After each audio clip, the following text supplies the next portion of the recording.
This national news edition originates from VK1WIA and is rebroadcast throughout Australia and around the world under a common licence published on the WIA website.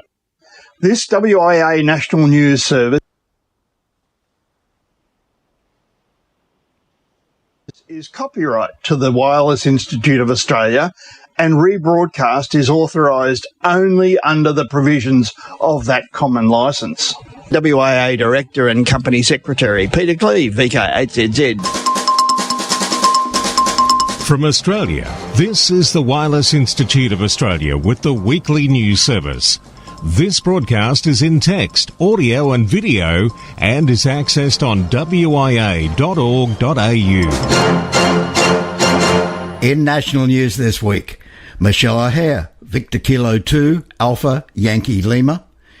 Peter, VK7PD. Alan, VK2COD. And a much younger version of our sun has been caught red-handed blowing bubbles in the galaxy, and that's SUN, not SON. But wait, there's much, much more in this edition of news from the Wireless Institute of Australia, and it's for week commencing Sunday, March 1, 2026. I'm Editor Graham, VK4 Baker. Ham Radio News. Nobody does it better. We are VK1WIA. News from ALARA, the Australian Ladies Amateur Radio Association. Sunday, March the 8th is International Women's Day. Around the world, many YL groups are encouraging their members to be active on the air. As such, ALARA will be issuing a special International Women's Day certificate for YLs who make 5 contacts with other radio operators, or for the OMs who contact 5 YLs on Sunday the 8th of March. Names and locations need to be shared and a short conversation is encouraged. All amateur radio bands and modes, including Echolink, repeaters, and digital systems, may be used.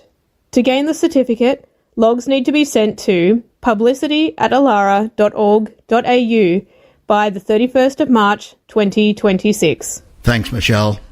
Now, the final. The final transmission, Victor Kilo 4, Bravo, X-Ray. It's a poem written by Kylie Costanzo. It's worth the read, a long read, probably longer than the entire WIA news this week, which is a shorty. CQ. This is all the people whose lives you've touched transmitting VK4BBX. Greg, if you copy, hold the frequency. The poem is in the text edition of this, the WIA National News. It's towards the end, under the final.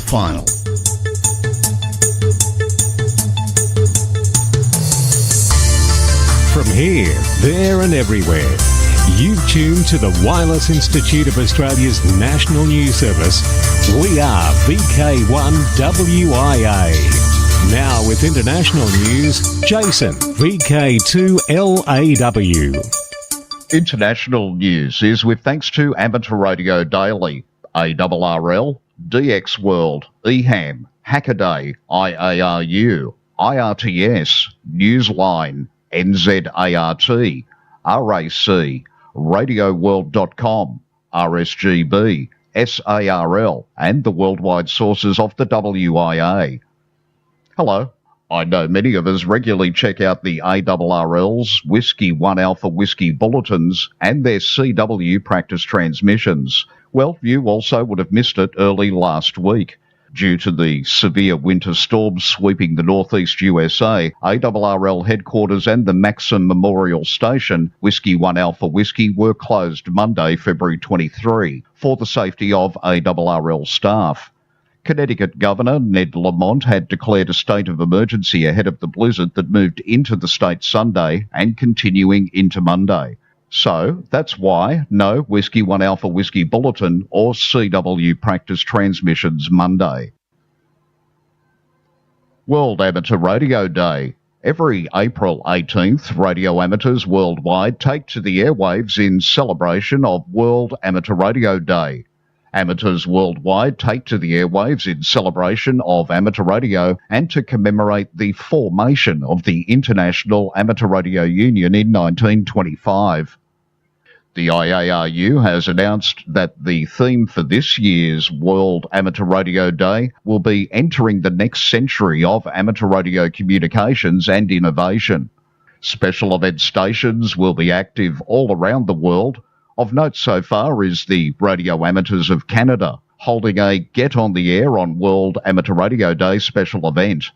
They encourage amateurs to get on the air and contact as many RAC stations as possible. The RAC official stations will operate across Canada from 0000 UTC to 2359 UTC that day.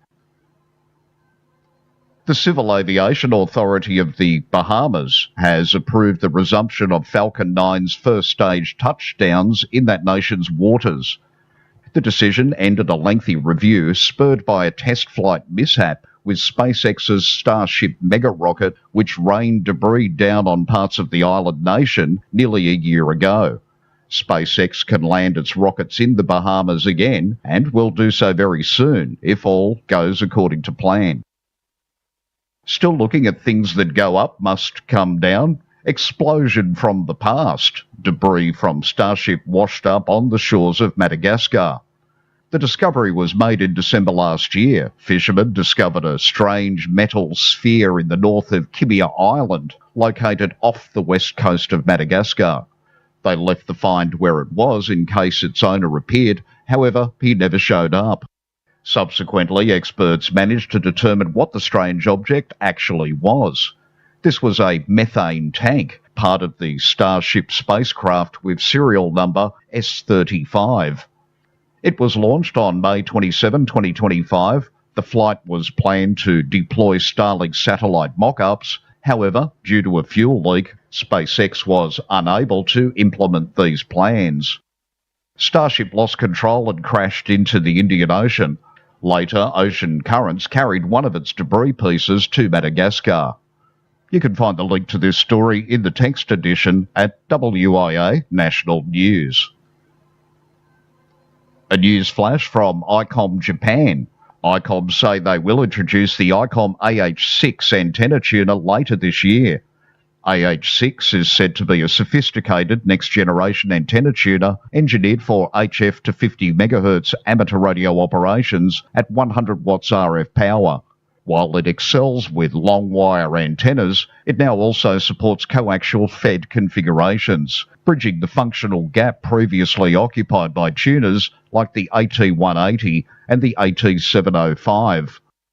Unlike the AH4, the AH6 officially supports the 160 metre band, provided it's paired with a long wire element length of 30 metres or more. Designed for seamless plug-and-play operation with industry favourites such as the IC7100, IC7300 Mark II and IC7610. And a 3 Yankee 0 Kilo update. The team is excitedly preparing for arrival at Bouvet, and a recent update by the D-Expedition say everything is going well on the vessel. It handles the sea very well and has no problem running at 14 knots plus. The weather has been fantastic for the past 2 days. All team members are in good spirits and only a few persons are seasick. Meanwhile, preparations continue. They've fine-tuned logistical approach and have established a flight plan with all equipment going on shore, and they've had meetings with pilots, vessel and expedition crew. All merge very well into the team, and we are on this mission together. We are evaluating various scenarios that may unfold and mitigate what we see as obvious risks. We're confident that the preparations we've made based on our experience will take us one step closer to getting on shore and will adjust as we see necessary. The helicopter being a workhorse and a solid aircraft, the pilots are very confident in this machine and express that this helicopter is the right choice for such an operation. They have published a band plan on their website, 3yankee0kilo.com/band plan. The Norwegian band plan and IARU Region 1 plan shall apply, and it's contingent on frequency availability at the time they're QRV. A strong focus on the human modes, but digital mode strategies are also being planned. For WIA National News, in Sydney, I'm Jason, VK2LAW. We are VK1WIA. Now, operational news with VK4FUQ. Felix. Hello there. Now, contest-wise 2026. The CQ 160-metre DX contest started at 2200 hours UTC on Friday, the 27th of February, and runs until 2200 hours UTC on Sunday, the 1st of March. Using SSB on the 160-metre band, the exchange is Signal Port and CQ Zone. American stations also send their state, and Canadian stations also send their province. On Sunday, the 1st of March, the Worked All Britain 3.5 MHz phone contest runs from 1800 to 2200 hours UTC using SSB on the 80-metre band. This weekend also sees the UBA DX contest CW. March 7 and 8, ARRL DX SSB. March 15, BERU. March 21 and 22, John Moore Memorial Field Day. May, Harry Angel Memorial Sprint, May 2nd. June 6 and 7, BK Shires Contest. June 20 and 21, BHF UHF Field Day. DX window on the world. In March 1926, the Danish Ministry of Public Works officially legalised private radio transmissions. By the end of that year, 1926, over 40 amateur radio licenses had been granted.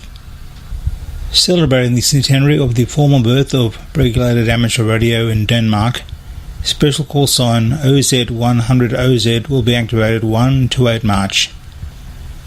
QSL via Club Logs OQRS preferred, or via OZ1 ACB. Namibia. Gunta once again activates V51WH until 24 March with activity from a farm near Umara'u from 160 to 6 metres, 60 metres included. South Sudan. Z81D until 30 March. Activity from 4 to 6 metres using SSB and digital. QSL via OM3JW LOTW. Yannick is active as CN2YD from Marrakesh, Morocco, until the 31st of March this 26th year. You can find him using SSB on the 20 to 10 metre bands. QSL via F6FID directly or via the Bureau. Celebrating a half-century of German research in Antarctica, special call signs DA0ANT, DM50ANT and DP50ANT will be active from February 15 to 30 April. In addition, active April 1 to 30 will be DM50GFS for the 50th anniversary of the Georg Foster Station, established by the GDR in 1976 and decommissioned in 1993, as well as DP200 GVN for the bicentenary of the birth of Georg von Neumayer, after whom 3 German Antarctic research stations have been named. For WIA National News, in Ingham, where it's still raining, I'm Felix, VK4FUQ. From here, there and everywhere, you tune to the Wireless Institute of Australia's National News Service. We are VK1WIA. Now, Special Interest Group News. Hi, I'm Graham, VK3GRK from Bendigo. Worldwide Special Interest Groups, Astronomy and Wireless Weather. For the first time, a much younger version of the Sun has been caught red-handed blowing bubbles in the galaxy by astronomers using NASA's Chandra X-ray Observatory. The bubble, called an astrosphere, completely surrounds the juvenile star. Winds from the star's surface are blowing up the bubble and filling it with hot gas as it expands into much cooler galactic gas and dust surrounding the star. The Sun has a similar bubble around it, which scientists call the heliosphere, created by the solar wind. It extends far beyond the planets in our solar system and protects Earth from cosmic radiation. An image received is a composite which presents a close-up of HD 61005 using infrared data from Hubble and X-ray data from the Chandra X-ray Observatory. Here, the spherical star has a brilliant core bursting with white X-ray light. Ringing the white core is a neon purple glow, the astrosphere surrounding the star. A distinguishing feature of HD 61005 is a white wedge-shaped tail with neon blue tips, which trails the fast-moving star. This tail is dusty material left behind after the star's formation. The wedge or wing shape of the tail has earned the star the nickname Moth by astronomers spying it through infrared telescopes. It is not visible from Earth with the unaided eye, but it is close enough that skywatchers could see it using binoculars. Worldwide Special Interest Groups Digital 248. New Digital Mode FT2. This is a new experimental digital mode that has entered its on-air beta testing phase since 16th of February. According to its developer, India Uniform 8 Lima Mike Charlie, it is not intended to replace FT8 or FT4, but it is a specialised mode for when pure speed is what matters. FT2 achieves 3.8 second cycles, allowing to reach 240 QSOs per hour. Worldwide Special Interest Groups Final Frontier. A new SpaceX tool for tracking satellites and other objects in low Earth orbit could help prevent future satellite collisions, and it's attracting significant industry interest by requiring users to provide data on their own satellites. The system, known as Stargaze, uses the Star Tracker cameras on SpaceX's near 10,000 Starlink satellites to image objects in low Earth orbit, creating a detailed map of where everything is at any one time. That information could make a huge difference in avoiding satellite collisions. The chances of anything coming from Mars are 1,000,000 to 1, he said.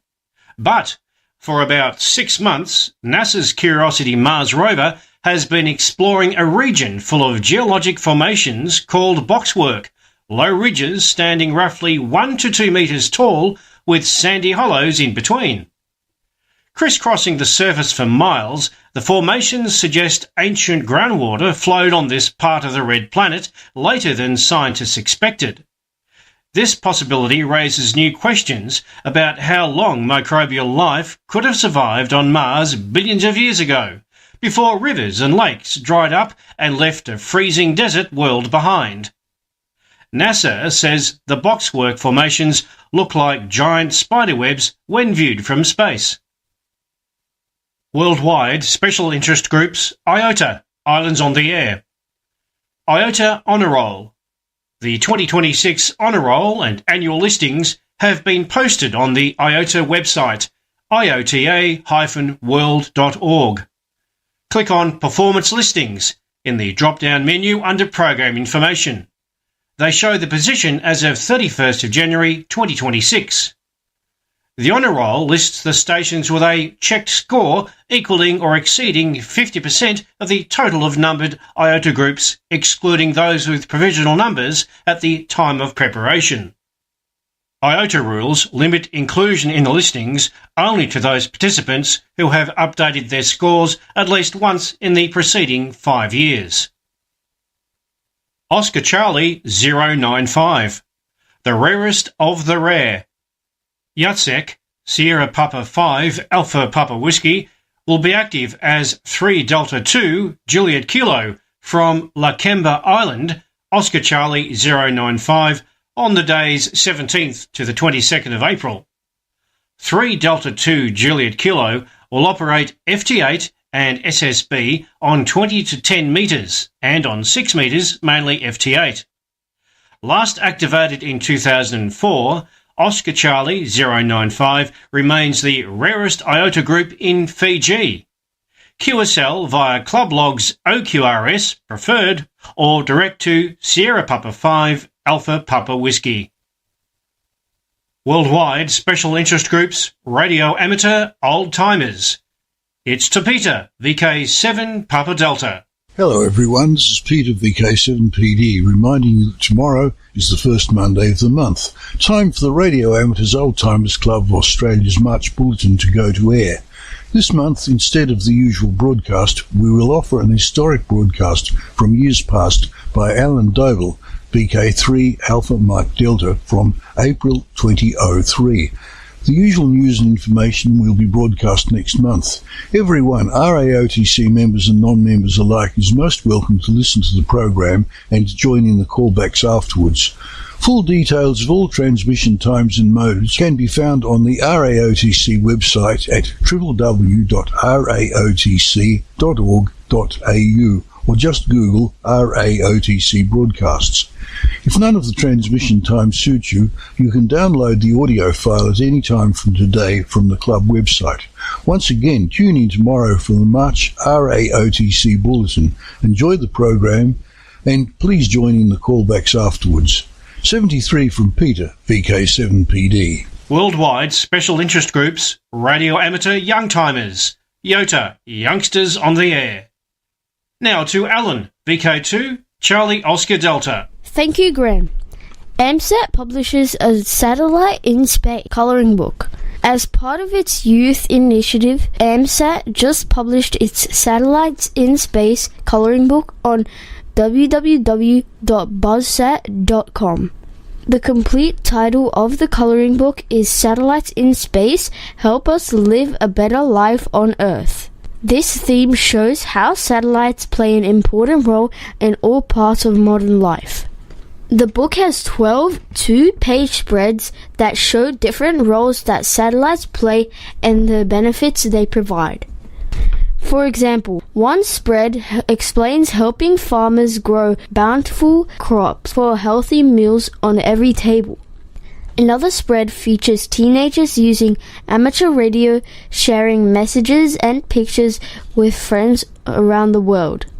Frank Kanuskis, N1UW AMSAT VP Development, explains, "We have produced the coloring book for several reasons." He says it's the right thing to do to educate and encourage youth to become active contributors in satellite and communication technology. Frank also says it helps AMSAT adhere to their responsibilities to encourage learning skills even at the earliest stages of our youth's development, as well as it helps develop an awareness in young people of amateur satellites and amateur radio. AMSAT thanks Amateur Radio Digital Corporation for a generous grant to make this project possible. Have a look at the colouring book and perhaps downloading copies for your kids. Learn more at www.buzzsat.com. For WIA National News, I'm Alan, VK2COD in Sydney. Now back to you, Graham. Worldwide Special Interest Groups, Rescue Radio. An annual occasion that celebrates strength, courage and pride in a free homeland ended in tragedy in the Andes Mountains, even as amateur radio operators mobilised to help with their best efforts. Our editor, Graham, VK4BB, brings us that story. Riding horseback across the mountains each year recalls a defining moment of independence for South American nations. This year's 209th anniversary ride of the crossing of the Andes under José de San Martin and the Army of the Andes led to an emergency evacuation of one rider in early February. As the mounted expedition began its return trip home through Chile in early evening, a woman suffered a serious fall from her horse.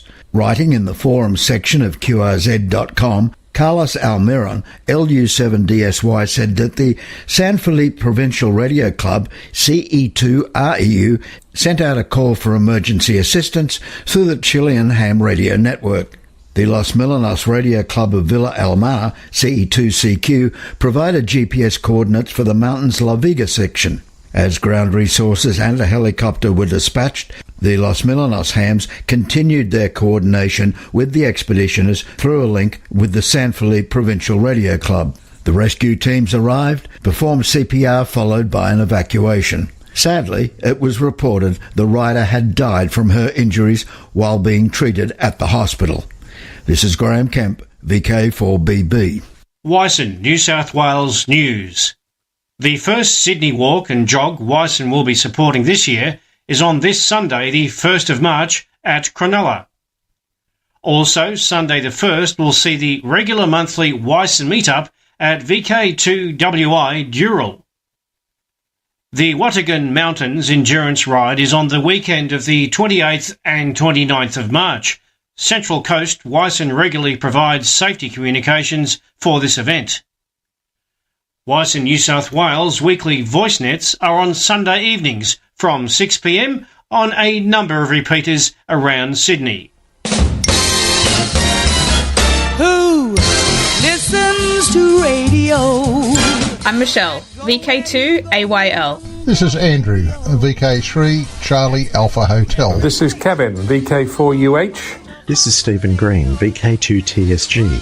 I'm Felix, VK4FU Qinningham.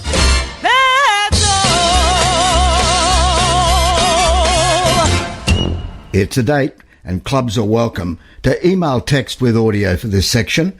You can email the text along with your audio to nationalnews@wia.org.au.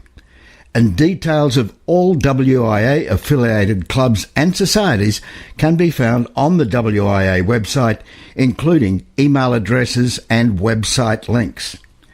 So to the social scene, still to go in 2026.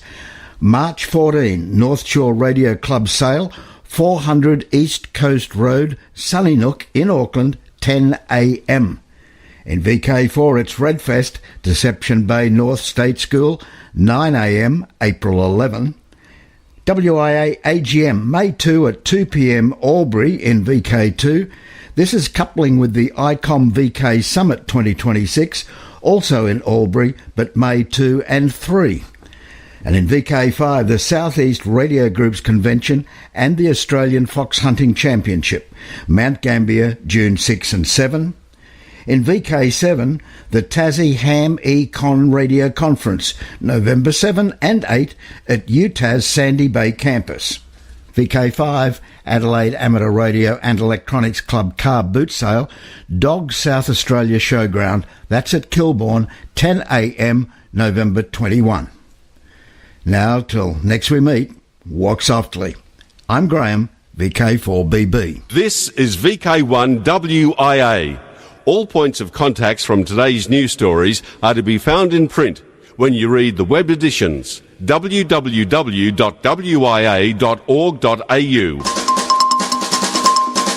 From Australia, this has been the Wireless Institute of Australia with the weekly news service.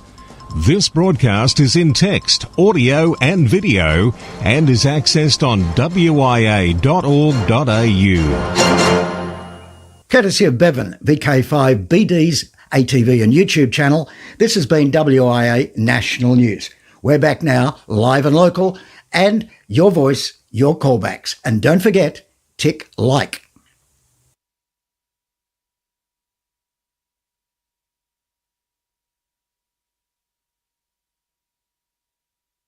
Hello there, this is VK3OTN, the official station of the Radio Amateur Oldtimers Club of Australia, with the monthly news broadcast for members and friends of the club for March 2026. This month, instead of the usual broadcast, we will offer an historical broadcast from years past. The usual news and information will be broadcast next month. I'm Andrew, the VK3 Charlie Alpha Hotel. I have broadcast files going back as far as 2001. Many of the older files aren't the greatest as far as technical quality goes, archived in either Real Audio or Windows Media Audio format. These produced a smaller file size back in the days when the leading edge technology was dial-up internet. Remember that? This month we have an original broadcast from April 2003. Details on when to hear these news and information broadcasts are available at the club website www.raotc.org.au.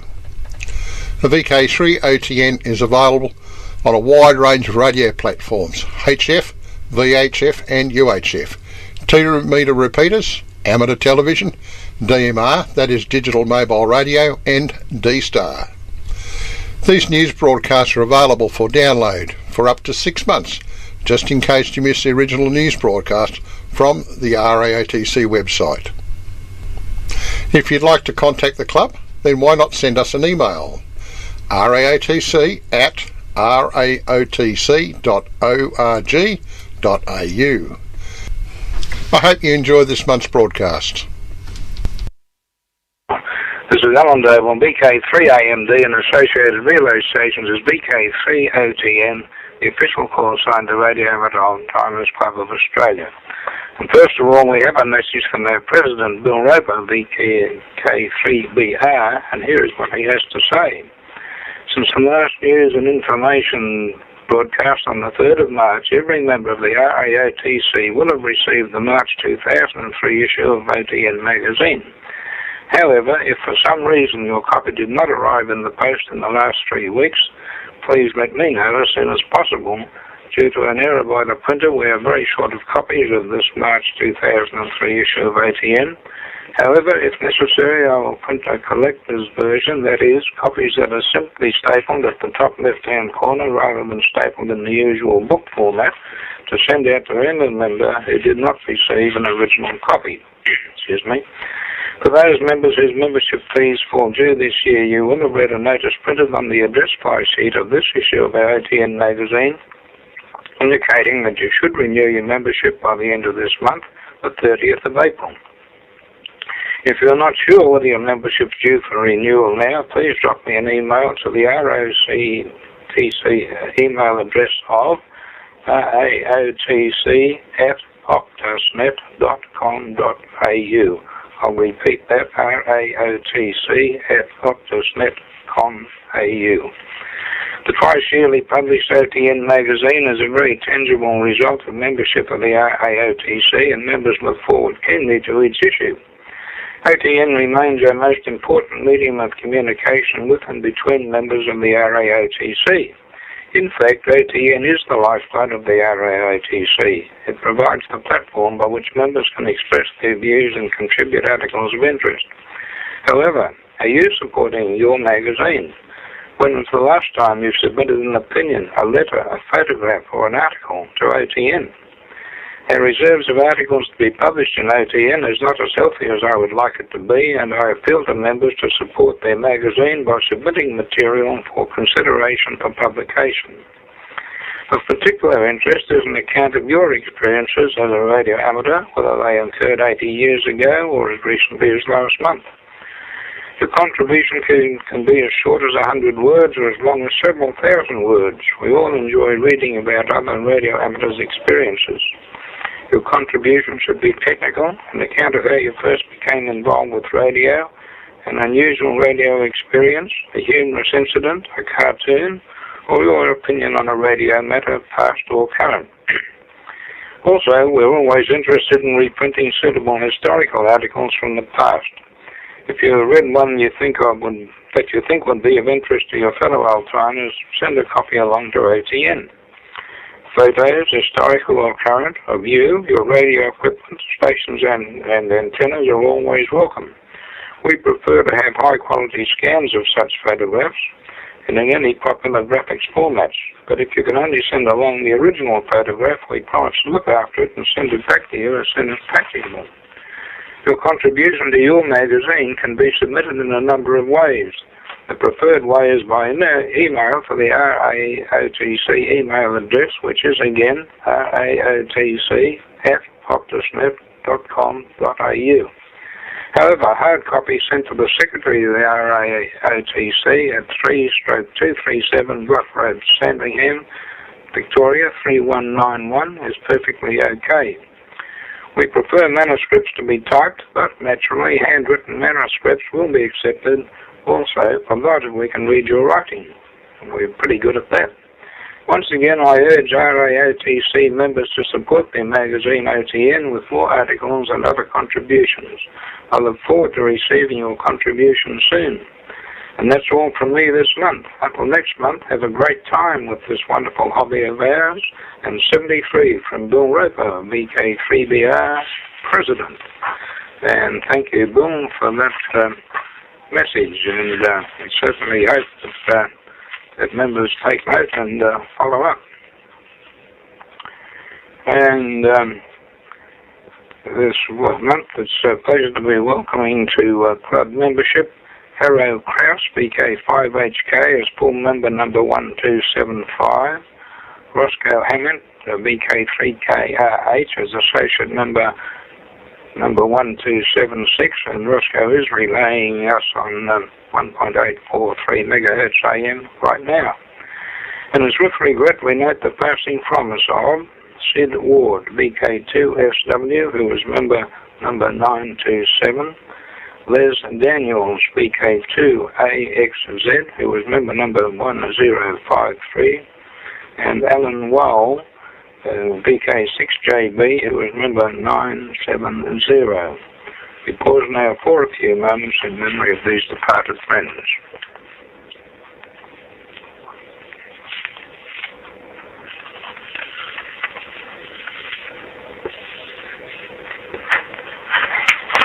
And here we go again. Here in Melbourne, our March luncheon was well attended, and we had a very interesting talk on our chosen subject of modern army communications. This was presented by an experienced warrant officer from the Australian Defence Forces School of Signals at Simpson Barracks.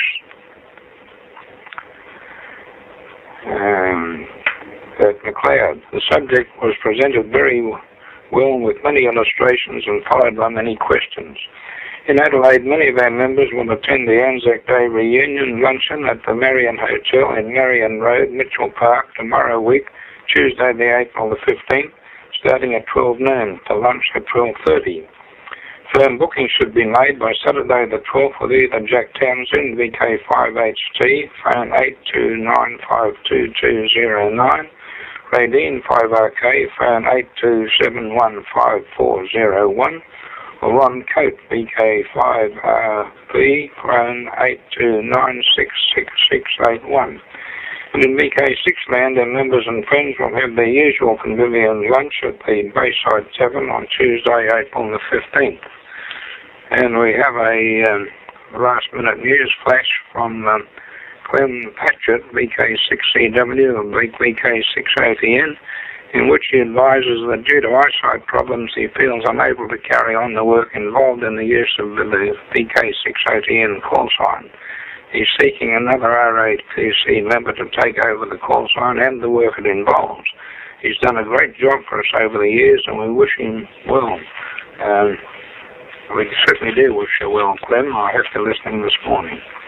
This is VK3OTN, and Rex Newsom, VK4LR, who joined us recently as member number 1259, has this to say.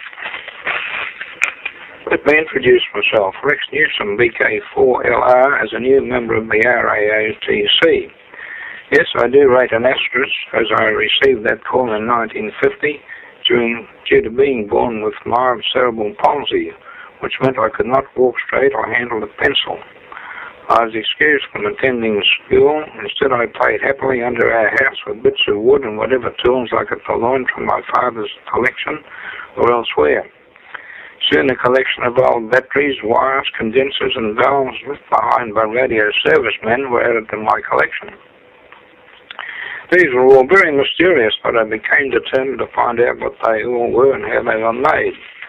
The rot set in when an army man about 1944 gave me a variable condenser, a roll of wire and a pair of headphones. He said I could build a crystal set with these, but disappeared before he could tell me how.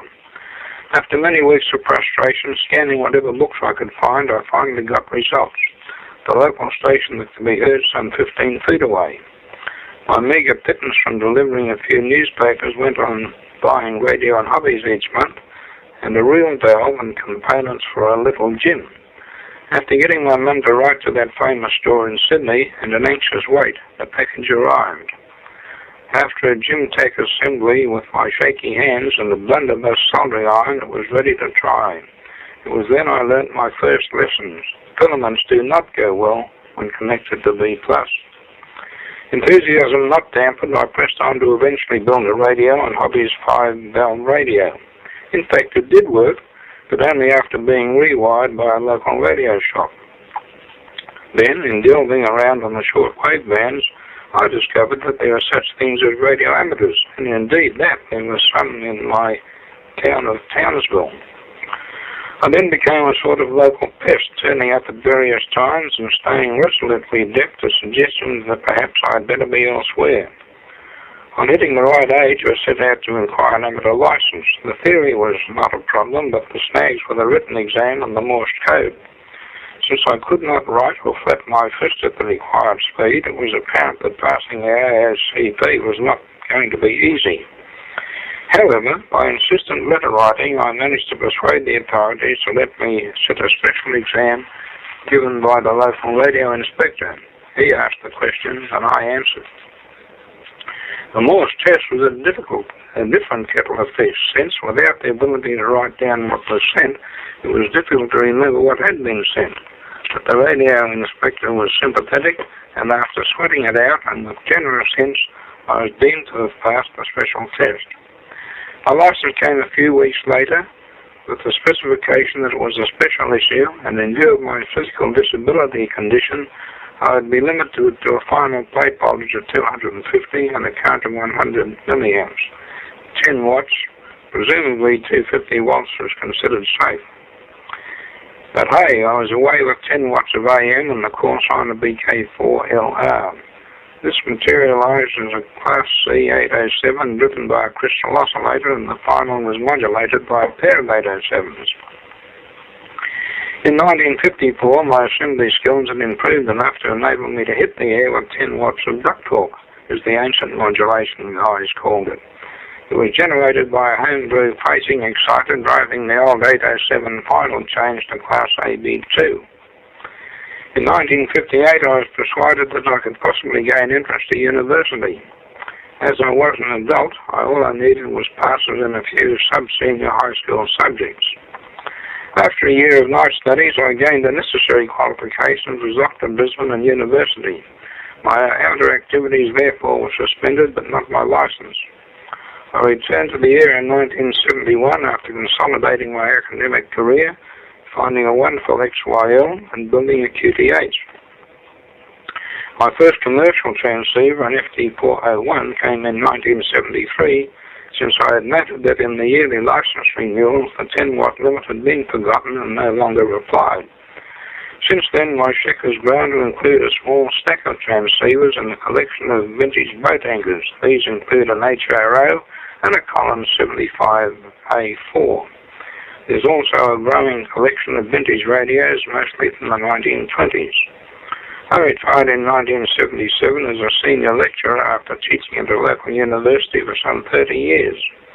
I guess I owe much to this rise in status to the opportunity given to me by amateur radio and to the support given to me in the early days by so many local amateurs, most of whom are now silent keys. Thank you, Rex. We like stories like this. They're very much along the line of what our President Bill was asking for right at the beginning of this great broadcast. This is VK3AMD, is VK3OTN. And further to Wesley Philpott's story of the development of the Forest Commission radio, it's fitting that we now have a story from none other than our Secretary, Arthur Evans, VK3VQ, about his experience as a volunteer amateur radio operator in the bushfires of 1939. And here's what Arthur has to tell us about that.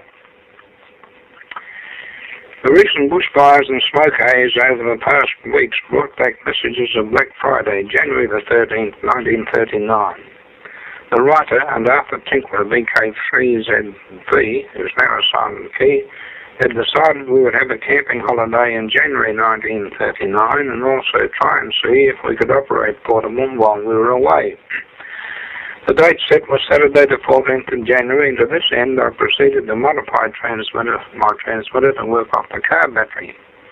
Having got our licenses toward the end of 1937 and being rather short of funds, I was earning the enormous amount of $1 a week.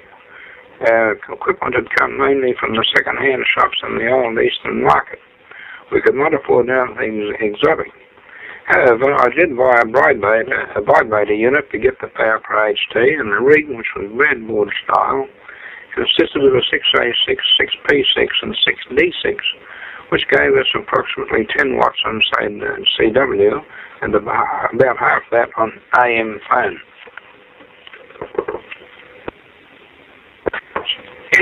Sorry, I needed a cough. Carrying out tests with Ted Jenkins VK3QK is also now a silent key. Found out that it put out a reasonable signal, and so we had a ridgepole tent, a water bag, camp stretchers, and a Coolgardie safe, which had fit in the back of my Morris 840 Roadster, and all was ready. And we made up 2 dipoles, one for 40 metres and one for 20, and used standard electrical Texas speeders, twisted. The week before we were due to leave, however, saw the worst bushfires in Victoria's history, and the whole area around the Dandenong, Wolverton, Hillsville, Omeo, etc. was aflame, with temperatures well over 100 degrees Fahrenheit and strong northerly winds. Melbourne was totally covered by smoke from the fires all week, and on the Friday it was 114 degrees Fahrenheit with wild northerlies. By this time we had more or less decided it was not a good time to go camping, but on Friday night we had a phone call from the WIA saying that they had heard we had portable gear and would we consider going into the new G area to establish communications. We did not feel very confident about this, but thought we had to give it a go, and so we said yes. I might add here that other amateurs had also volunteered to go to various places to do the same thing. Friday night saw thunderstorms and heavy rain over the fire areas, so by the time I had packed the car and picked up VK3ZV at Hampton on Saturday morning, the weather had mostly improved. So we proceeded along the Gippsland Highway and turned off the road to New G near Warrigal. On both sides of the road were eucalyptus trees about 250 feet high and all still smouldering. The railway line, which also followed the road for some of the way, had smoke coming from the wooden sleepers. Not a very safe feeling driving along in the little Morris with the hood up. When we got to the town of New G, it was devastation. The pub was brick and still standing, but there was very little else. The whole population spent most of the time in the river. Anyway, we found activity around what was left of the station building, and inside were 2 telegraphers, one the railway one and the other the postmaster. And they had set up communication using the sounder equipment. The railway telegraph was installed when the line was built in the 1800s, and used 8-gauge galvanized steel wire, and it still worked back to Warrigal, whereas the PMG copper telephone circuits had just melted away. Anyway, we could see we could not really help and were really more of a nuisance. So we decided to continue on our way and proceeded back through smouldering trees, etc., and on to Lakes Entrance where we pitched camp. That evening we had a QSO with VK3GD and VK2AEU on 40 metres, before turning in for the night, so the rig worked. In the morning we decided that our current position was not much good, so we backed up and decided to find a better spot. However, one thing led to another, and we headed off down the South Gippsland Highway, and we saw the sign Woodside and headed down there. It was a sand track which led us to the 90-mile beach at Woodside. All that was there was a shelter with a corrugated iron roof which had a gutter that directed all the rainwater to a corrugated iron tank. However, there were quite a few coastal banks here very suitable for an antenna, and so we decided to stay. This is VK3ATN. After putting up the tent, etc., and the antennas, we were pretty hot, so we went for a swim on the 90-mile beach before coming back for a meal and seeing what we could work on 40 or 20 metres. We could hear absolutely nothing, and after trying to work out what could be wrong, we decided to turn in for the night. In the morning we were up early, and after a swim tried again on both 20 and 40 with the same result. We could not find any fault in the rig, so after further discussion decided there was no use staying. We'd proceed back to Churchill Island off Phillip Island and call in and see Ted Jenkins VK3QK and stay there for the rest of the week. We then proceeded to pack up the tent, etc., but on pulling down the antenna, we found them soaked in salt spray, and the twisted leads were so wet you could literally wring them out. It was then quite obvious that salt spray from the ocean came over the sand dunes and just soaked the leads so they were useless. Anyway, we had a pleasant break with VK3QK, but learned quite a few lessons from the trip. Firstly, if you're going away, you need a lot more preparation than we had. And secondly, you need a much better idea of your equipment and what is required for portable operations. In all future operations, portable, I knew we were far better organised and had far better success. I was relating this episode to two of my grandchildren recently, and they listened with interest. When I finished, the youngest said to me, "Why didn't they use their mobile phones?" At that point, I gave up.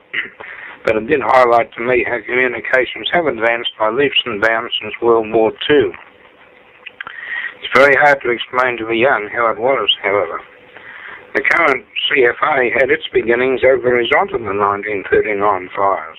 It was obvious that an organised approach was essential, and communications were also essential. Today we have a very efficient organisation, and while it isn't possible to prevent bushfires, it is possible to save both lives and properties from the worst of the fires. Amateur radio had a pioneering part in its early development and can still provide operators who are experienced in controlling radio communications in cases of emergency. Thank you, Arthur, for that, and perhaps some of our members were involved in the recent savage fires in several states, and hopefully will send us in their story. Let's hear from you. This is VK3AMD, this is VK3OTN. The March issue of Ink Hammer Inc., the official newsletter of the Australian Special Wireless Group, contains an article which interested me greatly for reasons which I will explain. Meanwhile, the article, which was written by Dennis Shanahan, reads as follows. Every evening for 74 years, the last post has been sounded under the Menengate Memorial in Wipers in Belgium as an expression of thanks from the Belgian people to those who died defending their villages and farms. It is a simple and moving ceremony and has been maintained since 1928 by a band of buglers from the local volunteer fire brigade. The task of comparing in rain or bitter cold is shared by 7 buglers, some of whom are the sons and grandsons of the original band. Their simple dedication has been honoured by visits from Pope John Paul II, Mother Teresa, and fundraising pop star Bob Geldof. Today, John Howard, his father and grandfather, both fought in the Western Front, will visit at sundown to hear the last post. That's not our Prime Minister. Two of the buglers, Antoine Berchute, a retired health insurance worker, has been on the Menengate roster for 48 years, and Albert Bercuta, who works with the Commonwealth War Graves Commission at Wipers, has been part of the ceremony for 39 years, and will both receive the Order of Australia from the Prime Minister. I'm sorry, I said something wrong about John Howard back there. I apologise. Like others in the band of volunteer firemen, the two men will receive recognition for self-sacrifice in remembering Australian soldiers who died in the war. In granting the Order of Australia medals, the Government House spokesman said, the Menengate Memorial has come to represent ideals of courage, self-sacrifice, duty and service to one's country. Mr. Bercuta and Mr. Berchute have exemplified these ideals through their own form of self-sacrifice and duty. They have, by participation in the daily public ceremony, been ambassadors for their country and peace. The leader of the last post buglers, Guy Gruez, the grandson of one of the founding members of the Last Post Association in Wipers, had already been awarded the Order of Australia. And Mr. Bercuta, who is being honoured today, met his wife at the ceremony of the 10,000th standing of the last post. Now, back in 1978, I received the QSL card from ON7FF. It was no ordinary QSL card. It measures 35 centimetres by 25 centimetres and reads, discerned to VK3AMD, 25th of April 1978, for which I was contact number 321. And the card is the Flanders Fields Award, hence the suffix FF, from the Radio Club of Wipers, which, like the people in the article, celebrates the Anzac Day on April 25th. On Anzac Day each year is a tribute to the memory of Australian soldiers who fought and died for the people of Wipers in World War II. The red poppy is part of the colourful card design. And the same issue of Ink has a little paragraph that reads, when NASA first started sending up astronauts, they quickly discovered that ballpoint pens would not work in zero gravity. To combat this problem, NASA scientists spent a decade and $12 billion developing a pen that writes in zero gravity, upside down, underwater, on almost any surface, including glass, and at temperatures ranging from below freezing to over 300 degrees C. It's said that the Russians used pencil. This is VK3AMD and VK3OTN. A small book about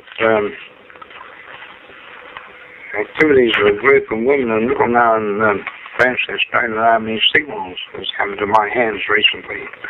These women were trained to operate Wheatstone high-speed telegraphy machines which linked Australians to Port Moresby by undersea cable from Cape York. Their experiences were in many ways similar to those whose stories were told about the top-secret Carter Code operators in Jean Hillier's RAAF book, No Medals in This Unit. The title of this book is A Special Job, The Wheatstone Girls, 1943 to 1945. It's penguin size, 122 pages, compiled and edited by June Kirby, published by Seaview Press at Henley Beach, South Australia, ISBN number 17400800122, repeat, 17400800122, recommended retail price $15, it was printed in 1999.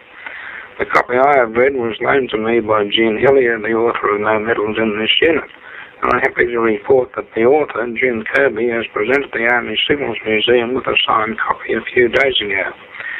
If you would like a copy, it can be obtained from the author, June Kirby, whose telephone number is 0395802885. Repeat, June Kirby, 0395802885.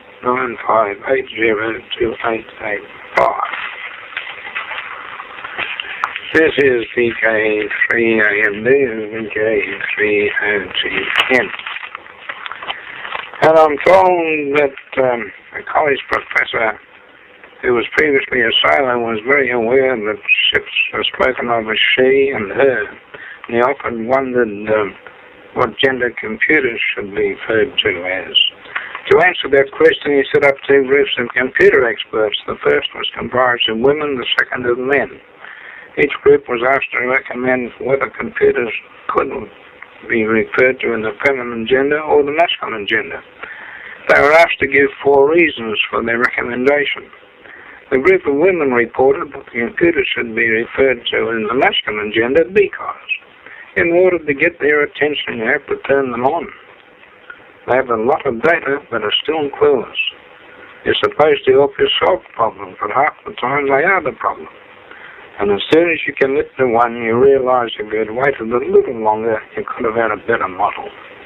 The men, on the other hand, concluded that computers should be referred to in the feminine gender because, 1, no one but the creator understands their internal logic.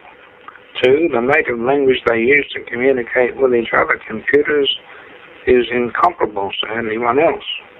And 3, even your smallest mistakes are stored in long-time memory for later retrieval. And 4, as soon as you make a commitment to one, you find yourself spending half your paycheck on accessories for it. On that happy note, I'll leave you to our next transmission on the first Monday of May. Thank you for listening to 73. This is Alan Doble, VK3AMD is VK3OTN. Going clear, and in a few moments I'll stand by for calls on 2 meters. Thank you for listening. This now concludes our session for this month. And if you think a band is dead, then give a few CQs. You never know who is out there listening until you push that push to talk button. This is VK30TN, the station of the Radio Amateurs Old Timers Club of Australia, saying 73, and listening now for any check-ins and callbacks. However, some of our relay operators may not be able to take a callback, so if you have any issues that you would like to mention, please email them to us at raotc@raotc.org.au.